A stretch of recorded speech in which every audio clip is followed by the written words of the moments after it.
Rapid clicking when you turn the key. I tried to start my car this morning, but all I hear is a fast clicking sound. The lights on the dash are dim too. That is the sound of a dead or weak battery.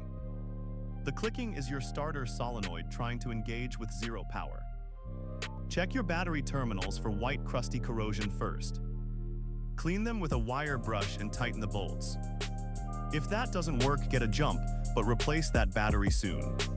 Follow for more morning car survival tips.